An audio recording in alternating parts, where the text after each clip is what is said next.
Download aplikasi Tarbiyah Sunnah di handphone Anda. Tersedia di Google Play dan App Store.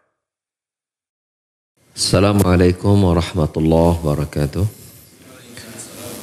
Innal hamdalillah hamdan katsiran thayyiban barakan fih kama yuhibbu rabbuna wa yardah.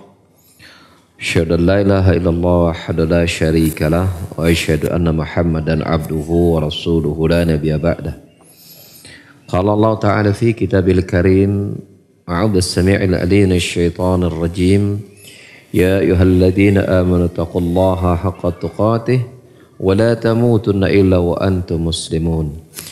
Ya ayyuhan nasu taqu rabbakum alladzi khalaqakum min nafsin wahidah wa khalaqa minha zawjaha wa bassa minhuma rijalan katsiran wa nisaa'a wa taqullaha alladzi tasaaluna bihi wal arham innallaha kana 'alaikum raqiba. Ya ayyuhalladzina amanu taqullaha wa qulu qawlan sadida yuslih lakum a'malakum wa yaghfir lakum dhunubakum wa may yuti'illaha wa rasulahu faqad faza fawzan 'azima. Amma ba'd. Bapak-bapak dan ibu-ibu, ikhwan maupun akhwat yang hadir di Masjid Umar bin Khattab di Desa Selacau, Batu Jajar, Bandung Barat, dan juga para pendengar baik yang bergabung di 1476 AM Radio Tarbiyah Sunnah, termasuk terkhusus ya warga sekitar Bandung Barat ya.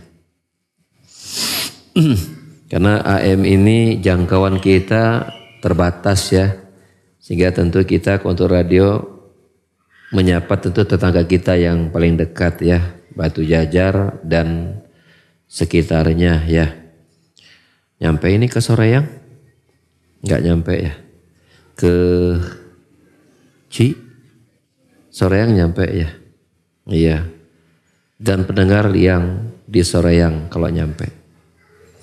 Serta Dr. Sekar Gunung Halu nyampe nih. Kalau oh iya. Ciamplas nyampe. Setelah Ciamplas ada Ciwoknya enggak ada ya. Enggak ada Ciwok. Iya.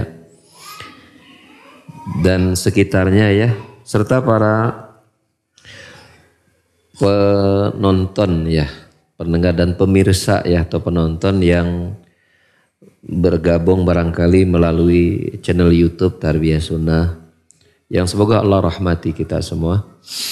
Pada kesempatan sore hari ini kita akan melanjutkan kembali pembahasan kita untuk mengurai faidah-faidah atau tafsir yang terdapat dalam surah Al-Baqarah menginjak kepada ayat yang ke-137. Sebelumnya ayat ini memiliki korelasi yang erat pada ayat sebelumnya atau ayat-ayat sebelumnya atau beberapa ayat sebelumnya. Tatkala orang-orang Yahudi atau Nasrani berkata, ya, mereka berkata, wa qalu kunu hudan aw nasara tahtadu. Ya, mereka kaum Yahudi berkata, hendaklah kalian menjadi Yahudi, maka kalian akan mendapatkan petunjuk. Nasrani juga berkata, hendaklah kalian menjadi kaum Nasrani, kalian akan mendapatkan petunjuk.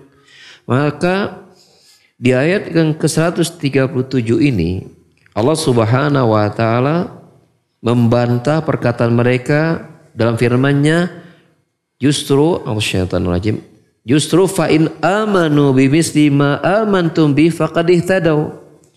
Justru kalau seandainya mereka Yahudi dan Nasrani itu mau beriman sebagaimana kalian para sahabat beriman, maka justru mereka yang akan mendapatkan petunjuk. Wa in tawallaw fa innama hum fi syiqaq. Dan kalau seandainya mereka berpaling, artinya tidak mau beriman sebagaimana imannya kalian para sahabat, maka sesungguhnya mereka ya telah mengadakan penyelisihan atau permusuhan. Ya. mungkin menyedihkan Rasul dan para sahabat. Maka Allah memberikan kabar gembira, menghibur Rasul, ya, fa sayakfikahumullah, maka dalam waktu dekat Allah akan memberikan kecukupan kepadamu Muhammad. Wa huwas samiul alim, dan dia maha mendengar lagi maha mengetahui.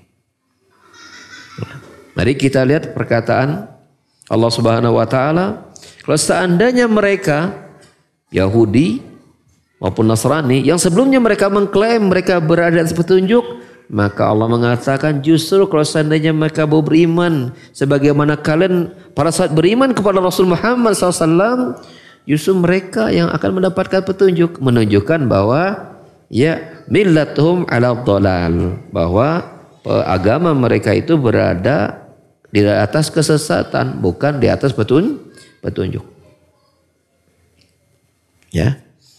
Nah, ayat ini memberikan beberapa faedah. Yang pertama,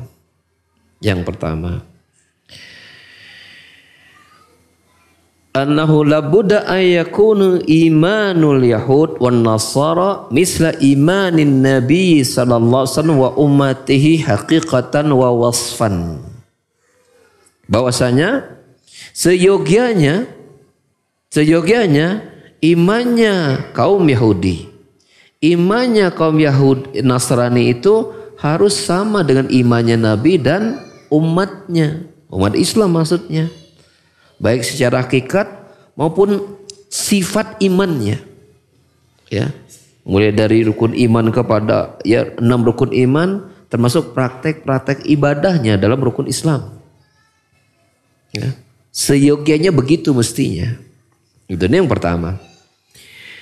Yang kedua, annama khalafa ma alaihi an-nabiy sallallahu alaihi wasallam fa huwa dhalalun lianna Allah subhanahu wa ta'ala al-ihtida'a bi ay yu'minu bimisli ma amana bir rasul sallallahu alaihi wasallam wa ummatuhu. Bahwasanya penyelisihan terhadap apa yang Nabi sallallahu alaihi wasallam berada di atasnya hakikatnya merupakan kesesatan. Karena Allah Subhanahu wa taala mengaitkan dapatnya petunjuk itu dengan cara mereka mau beriman seperti berimannya Rasul sallallahu alaihi wasallam dan umatnya. Dalam ini konteksnya tentu apa? Para sahabat Rasul sallallahu alaihi wasallam.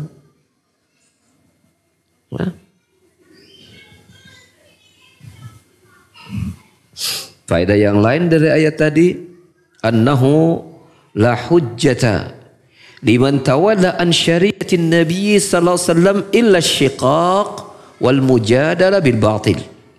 Liqauli ta'ala fa in tawallaw fa innahum fi syiqaq.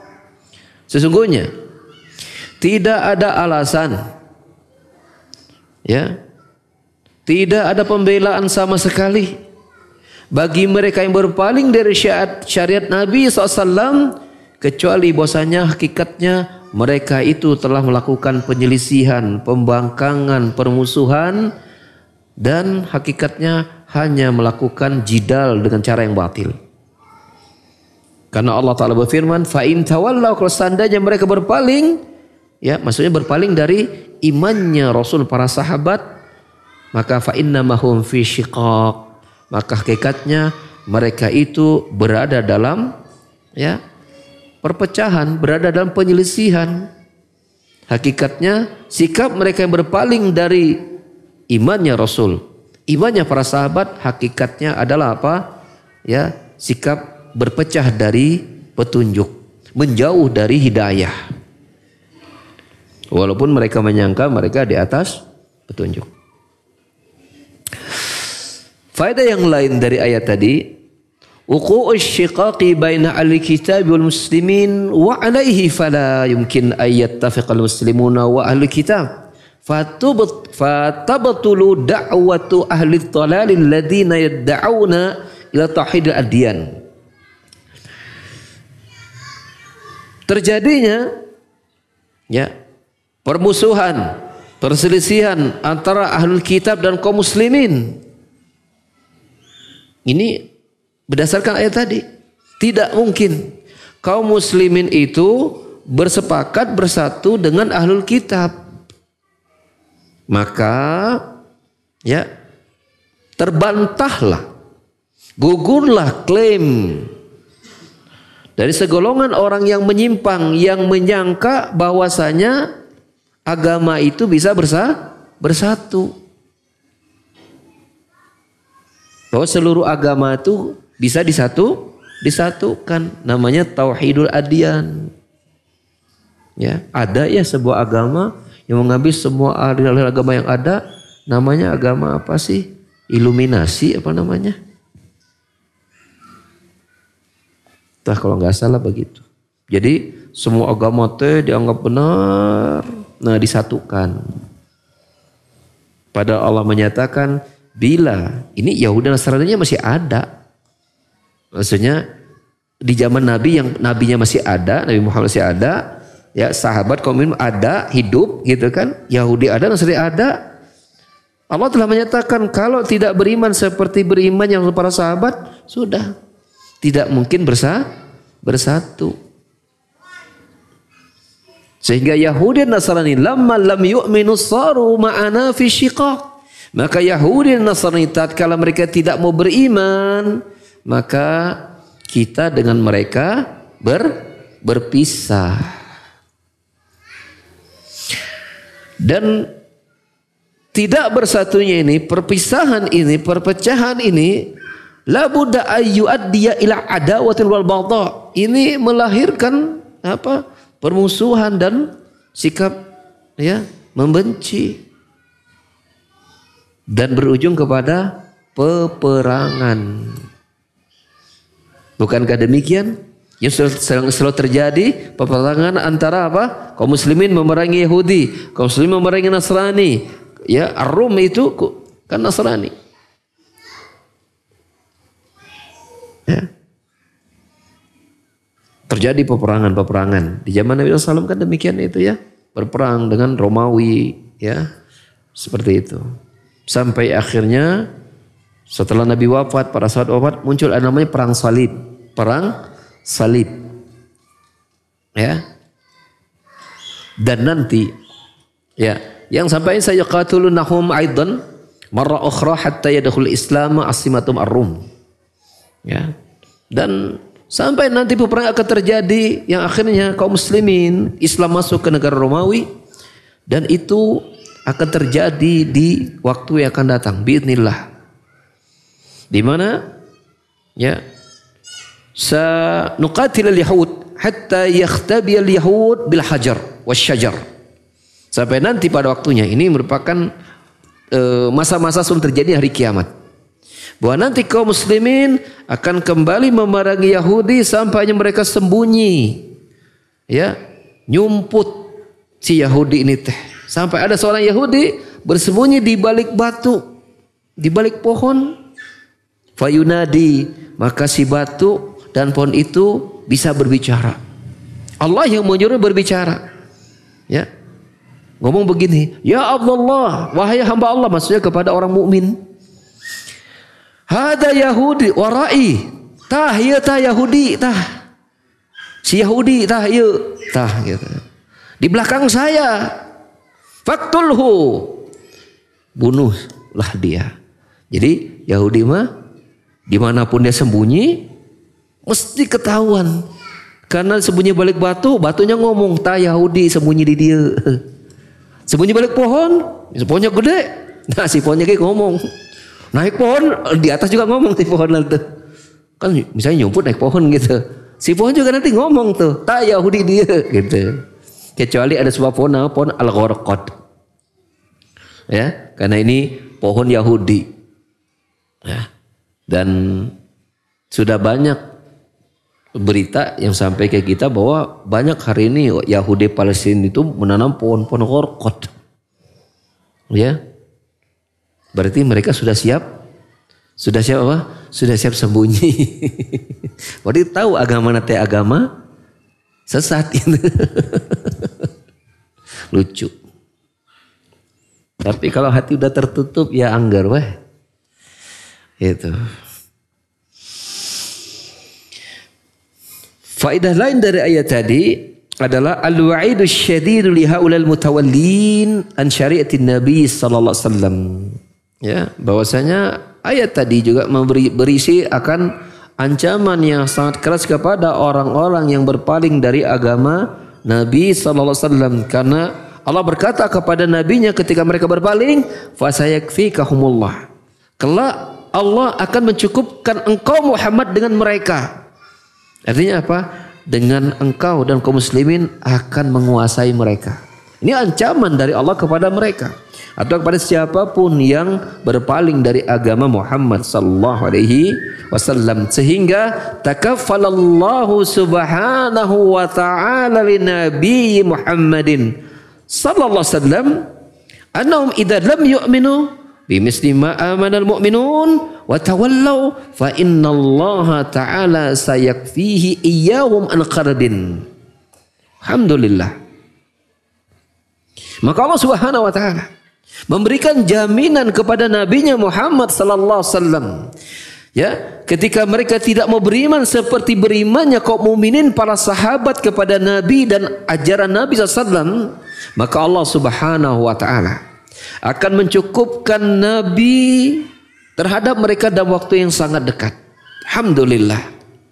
Sehingga Rasulullah SAW, Nabi Muhammad SAW, ya, sebelum beliau wafat telah menyaksikan bahwa orang-orang Yahudi itu hengkang dari Madinah, ya, kabur dan sampai benteng mereka yang besar namanya Khaybar. Itu benteng sangat besar karena sejarahnya Madinah itu pertama kali ditempati oleh Yahudi. Ada Bani besar, Bani Nadir, Bani Qainuqa, sama Bani Quraidah. Itu yang dulu datang menempati Madinah sebelum orang-orang Arab dari Yaman pindah ke Madinah. Ya, Aus dan Khazraj dan seterusnya. Itu udah bertahun-tahun. Jadi Yahudi itu memang penduduk, kalau kita mengatakan ya penduduk yang pertama datang di Madinah. Sehingga ketika Rasulullah hijrah ke Madinah, Yahudi itu sudah turun temurun. Mereka memiliki tanah yang sangat banyak, salah satunya Khaybar. Mereka memiliki kebun kurma yang sangat banyak. Mereka bentengi tempat-tempat mereka supaya aman. Jumlahnya sangat besar di Khaybar itu. Sampai akhirnya ketika mereka mengungsi keluar dari Madinah menuju Khaybar, ya, karena mereka telah melanggar perjanjian dengan kaum muslimin, ya, mereka hengkang dari Madinah pindah ke Khaybar. Di Khaybar mereka kembali membangun pasukan untuk menyerang balik para kaum muslimin. Sampai akhirnya berita itu Rasulullah SAW, Rasul menyerang mereka di waktu subuh. Ya, di waktu subuh. Lihat Allah Subhanahu wa taala, ya, mengizinkan Rasul untuk melihat sebelum wafatnya bahwa Allah mencukupkan nabinya terhadap Yahudi, di antaranya dengan Allah menguasakan nabi dan kaum muslimin terhadap kaum Yahudi. Alhamdulillah. Ya, setahu ana sampai hari ini, ya, Madinah aman dari Yahudi. Aman dari Yahudi. Alhamdulillah. Ya, sampai pada khilafah Amirul Mukminin Umar radhiyallahu anhu, mereka pun dikeluarkan dari Khaybar. Sudah bersih Madinah itu dari kaum Yahudi. Maka Allah menjaga keburukan kaum Yahudi yang nanti akan menimpa kaum muslimin. Dengan mereka bersih dari Madinah. Setahunya sampai ini juga begitu. Madinah, ya, aman dari Yahudi. Faidah lain dari ayat tadi, al-isyaratu ila tawakkuli 'ala Allah tabaraka wa ta'ala fi da'wati ilaihi wa fi sa'il umur. Ayat tadi juga memberikan isyarat hendaklah kita bertawakal kepada Allah tabaraka wa ta'ala fi dakwah, dalam dakwah dan dalam segala urusan. Ya, karena, ya, bila kemudian Allah saja Subhanahu wa ta'ala zat yang akan memberikan kecukupan kepada kita, maka tentu kepada siapa lagi kita bergantung, bertawakal, menyandarkan diri kecuali hanya kepadanya saja. Dan Allah telah berkata di dalam surah At-Talaq ayat 3, "Wa may yatawakkal 'alallahi fahuwa hasbuh." Barang siapa yang bertawakal kepada Allah, maka Allah pasti akan mencukupkannya. Bukankah Allah juga di tempat yang juga berfirman, "Ana inda dhanni 'abdi bi. Falyadhunnu 'abdi ma syaa." Kata Allah Subhanahu wa taala. Aku itu bagaimana persangkaan hambaku kepada diriku, kata Allah. Maka hendaklah hambaku itu silakan dia memilih prasangkanya kepadaku, kata Allah, yang dia inginkan bebas. Kalau dia berhusnuzon kepada Allah, maka dia akan dapati Allah seperti itu adanya. Tapi ketika dia berburuk sangka kepada Allah, maka dia akan mendapatkan keburukan dari Allah Subhanahu wa taala. Ya, maka hendaklah kita, ya terutama dalam dakwah, itu harus bergantung dan mengembalikan semua urusan kita kepada Allah Subhanahu wa taala. Kan dalam dakwah itu permasalahan kan bukan masalah kita bagaimana membuat orang awam menjadi faham, ya. Tapi juga bagaimana kita bisa menghilangkan dan membantah syubhat-syubhat yang ada pada yang menyusup atau menimpa pemahaman kaum muslimin. Ya, serta bukan saja masalah itu, belum lagi masalah internal yang ada di teman-teman sejawat dalam dakwah banyak. Ya, mungkin itu masalah sistem dalam dakwah, mungkin itu masalah keuangan, kekurangan dalam dakwah, mungkin masalah kepribadian orang dalam dakwah banyak. Maka baik masalah dakwah itu ada di eksternal kita, datang dari luar, ataupun yang ada di internal kita, muncul dari dalam, maka kembalikan semua kepada siapa? Allah, Allah, Allah. Ya. Karena Allah Subhanahu wa taala menjamin barang siapa yang bertawakal kepada Allah, pasti Allah akan cukupkan. Dan kita tidak bisa membuat sebuah pemetaan yang pasti akan apa yang Allah lakukan kepada kita. Yang pasti adalah ketika kita bergantung kepada Allah, pasti Allah akan seperti itu, akan mencukupkan kita. Bila kita yakin Allah akan mencukupkan kita, maka akan cukup. Karena kata Allah, aku itu bagaimana persangkaan diriku, persangkaan hambaku kepadaku, kata Allah Subhanahu wa taala. Faedah lain dari ayat tadi kan ditutup bahwa Allah Sami'ul Alim. Menunjukkan bahwa dua nama tadi menjadi nama yang tetap bagi Allah. As-Sami' maha mendengar, Al-Alim maha mengetahui. Ya. Dan berkenaan dengan As-Sami' Allah maha mendengar. Apa amalan kita terhadap nama Allah As-Sami'? Allah maha mendengar. Yang mengandung sifat bahwa Allah maha mendengar, yaitu apa? Annahu yajibu 'alal mar'i muraqabatullah subhanahu wa ta'ala. Bahwa wajib bagi setiap individu untuk senantiasa merasa diawasi oleh Allah Subhanahu wa taala dalam segala perkataannya. Mengapa? Karena Allah mendengar perkataannya tersebut yang tidak ada satu suara pun yang tersembunyi dari Allah Subhanahu wa taala.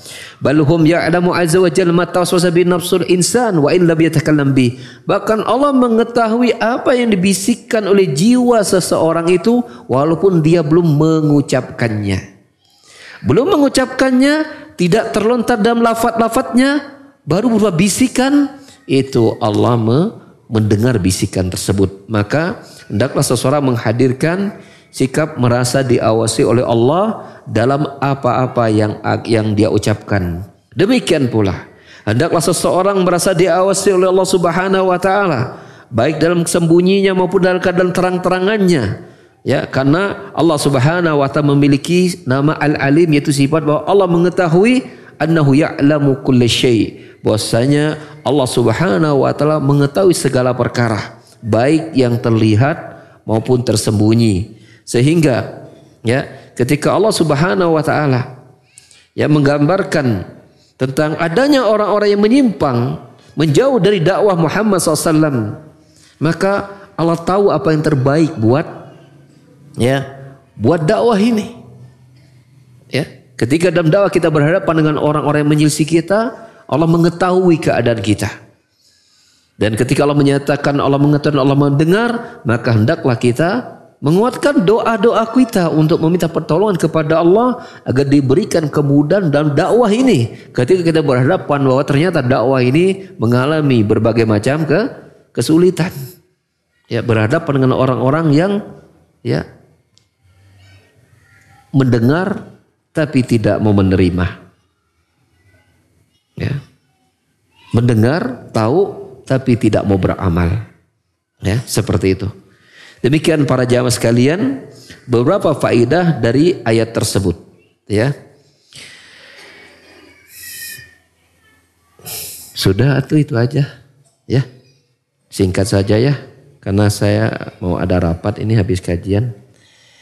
Untuk faedah berikutnya nanti kita bahas di waktu yang akan datang saja ya. Kalau ada pertanyaan Kang Cepi, silakan yang dari jamaah dulu. Kalau ada mau bertanya silakan. Ya, sambil nunggu pertanyaan yang datang juga. Ada faedah lain dari ayat tadi, bahwasanya ayat ini pun juga menjadi dalil tentang merujuknya kita tentang pemahaman agama yang benar kepada para sahabat. Kepada para sahabat. Karena Nabi SAW, karena Allah Subhanahu wa taala menyebutkan, ya kalau seandainya mereka mau beriman, Yahudi dan Nasrani dalam hal ini beriman seperti berimannya para sahabat, maka mereka akan mendapatkan petunjuk. Ini pun menunjukkan kepada kita bahwa siapapun dari kaum mukminin yang memahami agama ini persis seperti apa yang dipahami oleh para sahabat, maka mereka mendapatkan jaminan bahwa mereka mendapatkan petunjuk dari Allah Subhanahu wa taala. Sehingga orang-orang yang menyelisihi para sahabat dalam memahami agama dan dalam prakteknya, maka dia bisa dikatakan dalam pemahaman yang menyimpang. Muncul pemahaman baru, namanya dikatakan pemahaman bid'ah. Yang kata Nabi SAW, kullu bid'atin dolalah, setiap bid'ah itu menyimpang. Ketika para sahabat tidak mengerjakan, Rasul tidak mengajarkan, maka mereka mengerjakan berarti melakukan kebid'ahan. Dan kata Nabi, kullu bid'atin dolalah, setiap ya perkara baru yang Rasul para sahabat tidak mengerjakannya, maka dia adalah penyimpangan. Memberikan faedah kepada kita, wajibnya setiap momen itu untuk berpegang teguh kepada apa yang para sahabat Rasul sallallahu alaihi wasallam berada di atasnya, karena Allah menjamin bahwasanya pemahaman para sahabat itu pemahaman yang mendapatkan petunjuk dari Allah. Bagaimana tidak? Karena dibimbing langsung oleh utusan Allah yaitu Muhammad sallallahu alaihi wasallam. Sehingga mestinya ya jadi kita simpulkan bahwa kesempurnaan hidayah Allah kepada kita itu adalah tergantung prosentase kesamaan kita dengan para sahabat. Semakin sama berarti petunjuknya semakin sempurna. Semakin jauh dari para sahabat, maka semakin dekat, semakin tinggi pula persentase kesesatannya. Ya? Baik dari pemahaman ataupun pengamalan. Pemahamannya menyimpang, semakin besar kesesatannya. Pemahamannya benar, pengamalannya kurang, maka semakin berkurang juga petunjuk hidayah Allah Subhanahu wa taala. Makanya kita tuh minta kepada Allah itu kan ilmu yang bermanfaat. Artinya pemahaman yang benar yang itu bisa bermanfaat karena kita amalkan. Dapat pemahaman yang benar, alhamdulillah selamat dari kesesatan. Tapi hidayah Allah itu tidak sempurna bila kita tidak amalkan. Makanya hidayah itu kan hidayah berupa ilmu yang benar dan amal. Dapat ilmu yang benar, pemahaman yang benar, alhamdulillah itu hidayah. Bisa mengamalkan, dapat hidayah lagi. Tidak dapat pemahaman yang benar, nggak dapat hidayah. Otomatis tidak beramal. Dapat pemahaman yang benar, tidak diamalkan, pun tidak dapat taufik itu. Sehingga ketika kita minta ihdinas shiratal mustaqim kan artinya kita minta Allah memberikan kita pemahaman ilmu yang benar dan terus bertambah dan terus bisa kita amalkan. Ya, itulah mana shiratal mustaqim. Semoga Allah mengabulkan doa-doa kita. Maka Kang Cepi, ya ini ada di masjid dulu nih, Kang Cepi. Maka Pak Yan.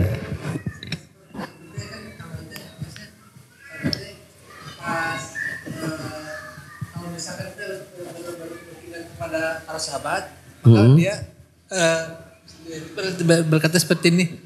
Sahabat yang mana? Katanya sahabat juga banyak berbeda-beda. Seperti ada hadisnya bahwasanya Sayyidina Umar itu membidahkan salat duha. Terus yang lain kan menganggap bahwasanya Rasulullah kan pernah mewasiatkan bahwa salah satu yang ketiga itu salah satunya bahwasanya kita harus berpuasa di bulan berpuasa Senin Kamis terus nanti puasa 3 hari. Ya, puasa 3 hari terus salat duha terus satu lagi teh bersalat salat tahajud ya kalau misalnya. Nah, tapi itu bahwasanya Umar membedakan salat duha. Jadi dia itu berpendapat sahabat yang mana gitu yang harus harus kita diikuti itu seperti itu. Iya, baik. Iya, baik. Ketika kita menyampaikan ayat dan hadis tentang wajibnya kita berpegang teguh kepada para sahabat, ya, tentu yang pertama kita wajib kita untuk mengimani ijma' dulu, ijma' para sahabat. Yang satu sahabat pun tidak berselisih. Maka itu wajib. Ya, enggak boleh kita menyisi para sahabat. Ya. Nah, itu secara umum demikian dulu. Yang kedua, bagaimana pada kasus-kasus tertentu yang para sahabat berbeda pendapat. Yang ini juga kita mendapatkan adanya perbedaan pendapat para ulama, ada imam mazhab, ada Imam Syafi'i, ada Imam Maliki, kumaha gitu. Ya, maka sikap kita tentu berkaitan dengan para sahabat, ya. Pendapat mana wae dari sahabat yang ada mah orang boleh ambil berdasarkan kemampuan kita dalam meneliti pendapat mereka. Ambil aja salah satu dari keduanya atau dari ketiganya. Ya. Karena ya, itu kita sudah mengamalkan untuk mengikuti para sahabat. Ternyata ada orang lain mengambil sahabat yang lain, enggak apa-apa. Yang penting dia ngambil dari sahabat. Yang enggak boleh itu sahabat ditinggalkan ngambil pendapat yang lain selain sahabat. Ngerti enggak? Nah, itu berbahaya. Jadi sahabat udah beda ada dua sahabat beda pendapat. Kita ngambil pendapat yang ketiga yang sahabat enggak pernah berpendapat. Nah, itu bahaya tuh. Berarti tidak mengikuti sahabat. Itu maka ikut aja sahabat yang mana aja. Yang penting kita melihat ada pendapat yang ini, sahabat yang ini make, ambil ini. Yang lain ngikut sahabat yang lain, ambil. Yang penting ikuti sahabat. Terserah sahabat yang mana. Paham? Nah gitu. Udah aman. Gitu.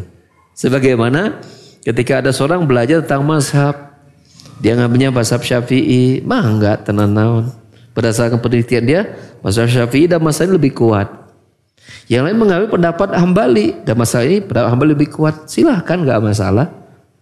Ya. Yang jadi masalah adalah bila kita ini bukan ulama mujtahid, kita berbeda dari ulama mazhab, buat mazhab sendiri.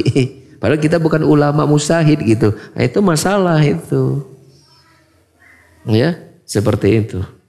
Kecuali kalau seorang itu memang sudah seorang mujtahid gitu kan, seperti itu, yang memang dia boleh berfatwa mengeluarkan mazhab yang baru misalnya, selama tidak menyisihi ya ijma' para sahabat dan ijma' kaum muslimin dalam permasalahan, terutama permasalahan akidah terutama ya. Yang penyelisihannya sampai kepada nyeleneh gitu, betul-betul jauh gitu, berbedanya teh jauh gitu kan, seperti timur dan barat. Maka itu ditinggalkan, jadi ditinggalkan. Allah a'lam bishawab.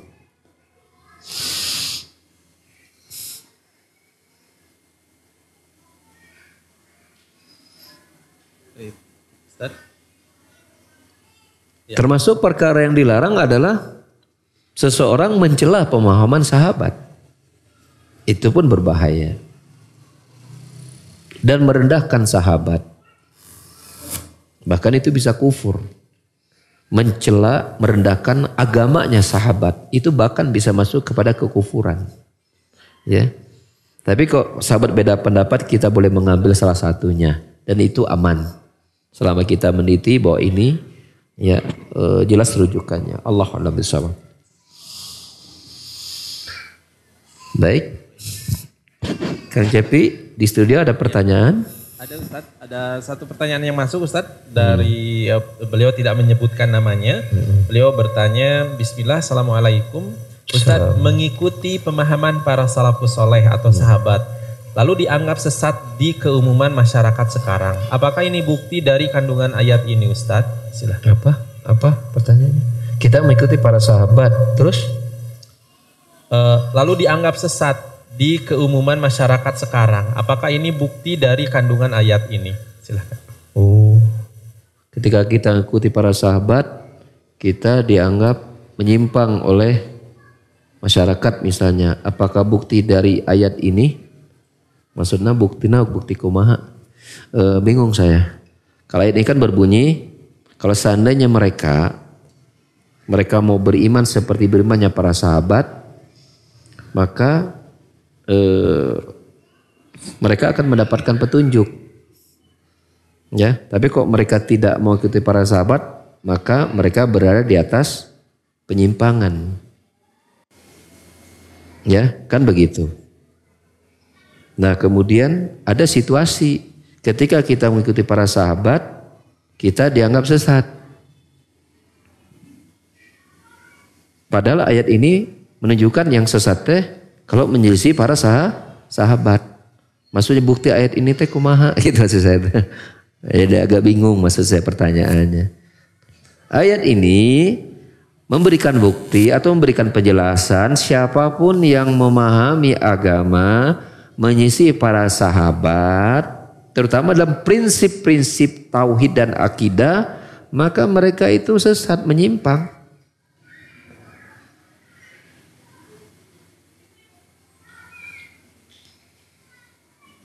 Namun situasinya menjadi berbeda. Kalau seseorang yang memahami para sahabat dianggap menyimpang oleh orang lain, yaitu urusan dia itu mah. Kalau urusan kita membawakan keterangan dari Allah bahwasanya kita sebagai orang-orang beriman mesti dan wajib mengikuti pemahaman para sahabat walaupun berkonsekuensi dia anggap sesat oleh orang lain. Itu resiko dalam kita belajar, resiko dalam kita beramal, resiko dalam kita berdakwah.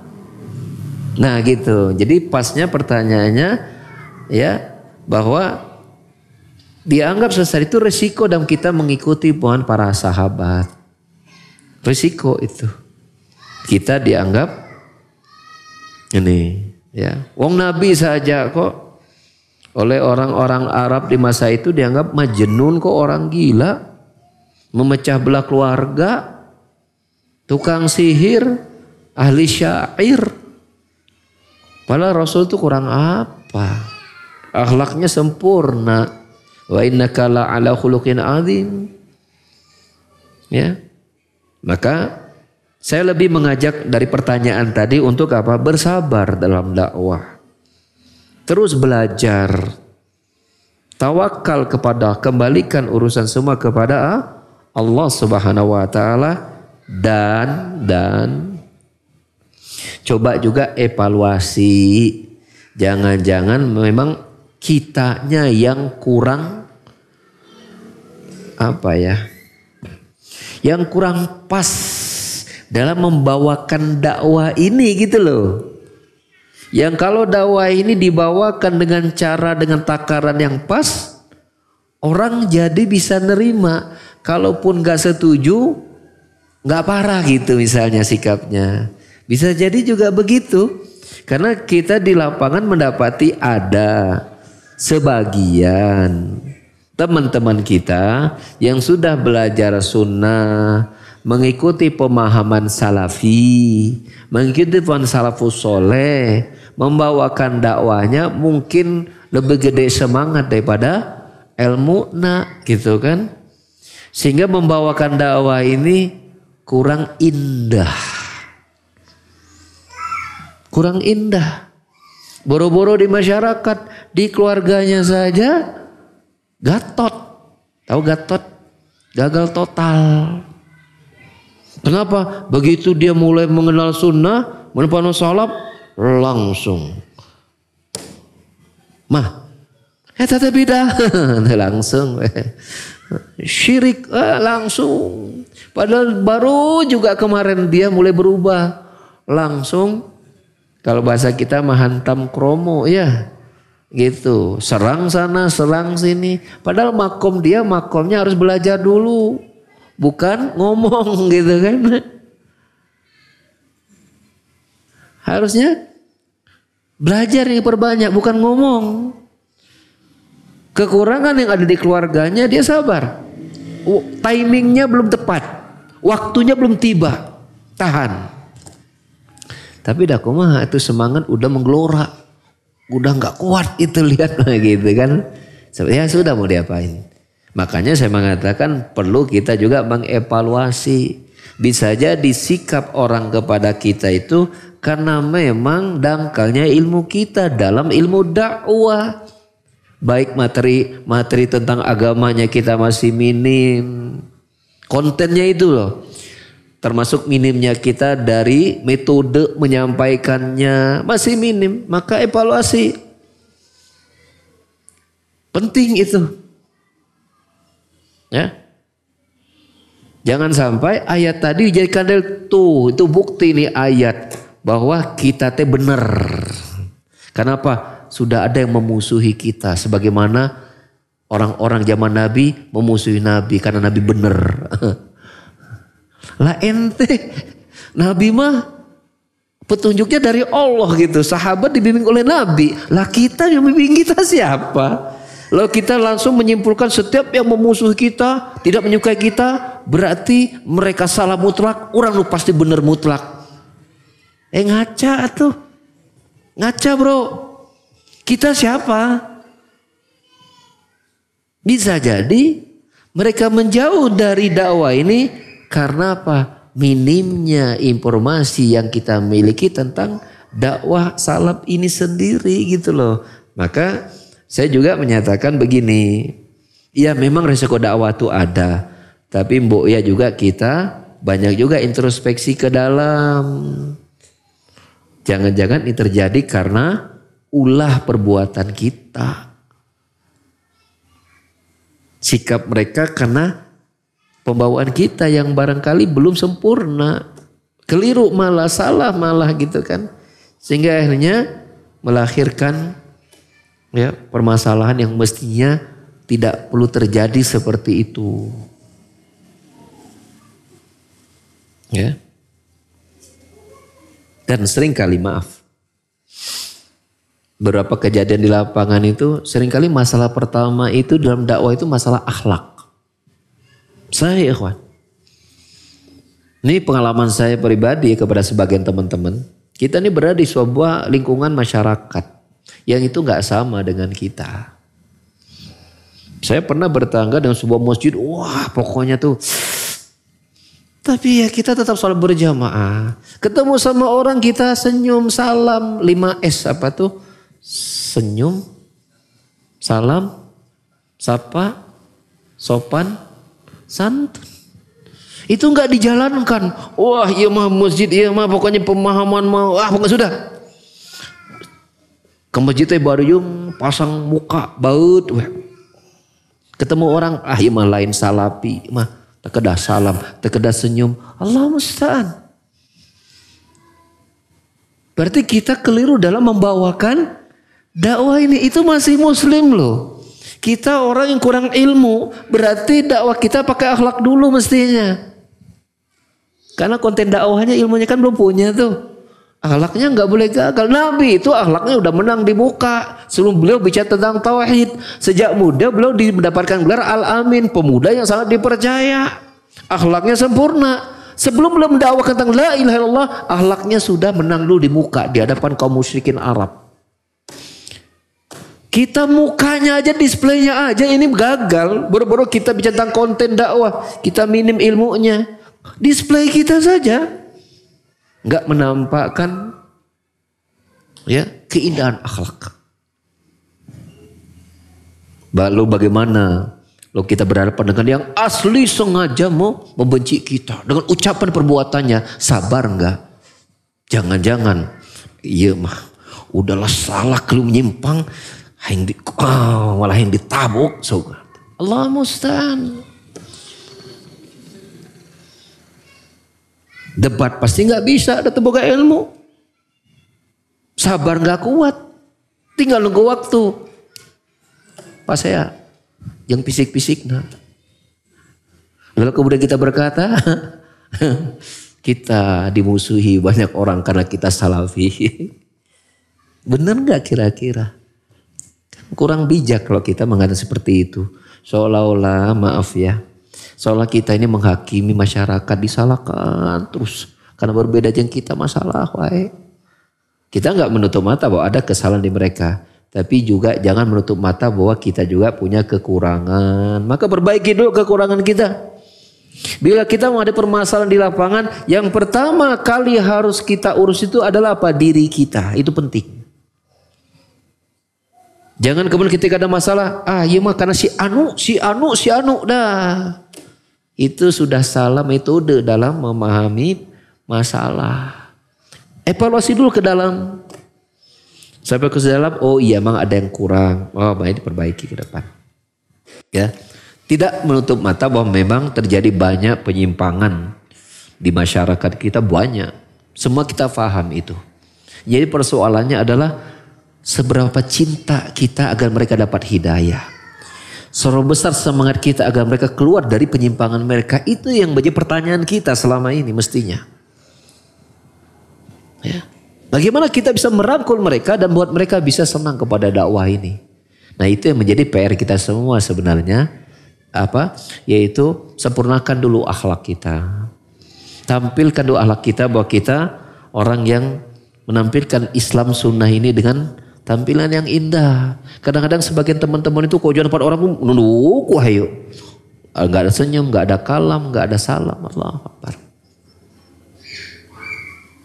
Diam 1000 bahasa. Enggak mau duduk kecuali sama ikhwan saja. Pokoknya kalau selain sunnah mah ada seolah musuh. Nah ini yang diperbaiki. Itu masih saudara kita loh. Memang dia kurang memang. Tapi sabarlah, sabar. Nah, ini pesan saya juga kepada teman-teman ya yang sudah Allah berikan keterbukaan hati untuk menerima sunnah, mengikuti pemahaman salaf ya, untuk yuk kita perbaiki masing-masing diri kita agar tampilkan dakwah dengan tampilan yang baik ya, dan terus menambah ilmu agar kita bisa menyampaikan langsung hujah-hujah kita di hadapan mereka gitu kan, bahwa kenapa kita begini, kenapa kita begitu, kenapa harus begini, harus begitu ya, dengan bertambahnya ilmu kita ya, sambil terus berdoa semoga Allah membukakan hati-hati mereka ya, mendapatkan hidayah sebagaimana Allah membukakan hati kita dan memberikan hidayah untuk menerima sunnah ini ya. Demikian. Ada lagi yang lain pertanyaan Kang Cepi? Baik, syukran Ustadz atas jawabannya. Pertanyaan selanjutnya Ustadz. Bismillah, Assalamualaikum warahmatullahi wabarakatuh. Ustadz maaf mau bertanya. Ya dimaafkan. Ujung dari dakwah salaf itu sampai ke mana ya Ustadz? Apa? Apakah masyarakat akan diajak berilmu sajakah? Karena kan negara ini bukan negara Islam, pasti akan bertolak belakang dengan syariat Islam. Silahkan Ustaz. Gak tahu saya juga. nggak ada patoknya di sini. Kalau rumah kelihatan patoknya. Kalau dakwah ini ujungnya kemana ya? Goib ya. Ya goib. Itu. Nabi Nuh tuh dakwanya 950 tahun. Pernah nggak orang-orang yang beriman bersama Nabi Nuh bertanya, Nabi Nuh mau sampai kapan dakwah kita ini? Ya artinya kita kalau berdakwah mah sampai mati ya. Bagaimana nasib dakwah ini ya kita serahkan kepada Allah Subhanahu wa taala. Ya. Bagaimana akhirnya atau yang jelas dakwah ini berlangsung kitanya udah meninggal duluan gitu kan. Udah pokoknya selama kita masih hidup enggak usah pikirkan ujungnya. Kalau ditanya ujung saya juga enggak tahu ujungnya di mana. Yang ada selama kita hidup kita terus berdakwah. Kita terus menyampaikan semampu kita. Itu aja yang kita urus. Ya. Kalau ujungnya serahkan sama Allah Subhanahu wa taala. Mungkin setelah kita meninggal sampai kepada anak cucu kita yang ketujuh, nah di ujungnya di ketujuh misalnya. Mungkin terjadi apa? Khilafah ala nubuwah. Ya, Allah menjadikan kaum muslimin Ahlus Sunnah ya menjadi khilafah ala nubuwah sebelum terjadinya hari kiamat. Itu kan janji Allah seperti itu. Sebelum terjadinya hari kiamat, kaum muslimin kembali memegang dunia dan memerangi Yahudi, dan Yahudi itu bersembunyi tadi kan di balik pohon dan di balik batu ketahuan gitu kan, kecuali di balik pohon korkot kan gitu. Dan seperti itu. Ya. Ya. Sampai di mana bukan waktunya tapi keseluruhannya, karena dia berpikir bahwasanya kita itu bukan negara ini kan bukan negara Islam. Jadi sampai di mana sih itu bisa? Pengennya sampai di mana pengennya? Pengennya sampai Islam menjadi negara sunnah gitu. Ujungnya. Pengennya gimana? Apakah maksudnya kita makan bahwa target kita adalah dakwah salaf adalah menjadikan Indonesia menjadi negara salafi gitu? Ujungnya gitu? Nggak tahu. Karena apa? Menjadi pemimpin itu atau memegang kekuasaan bukan tujuan dakwah salaf. Kalau dikatakan ujung, bukan ujung. Karena dakwah kita itu dakwah mengajak manusia untuk menyembah Allah. Baik nanti dapat dikasih kekuasaan atau tidak. Maka kekuasaan itu bukan ujung dakwah salaf. Ujung dakwah salaf adalah mengajak manusia bisa beribadah kepada Allah. Walaupun satu orang. Itulah ujung dakwah kita.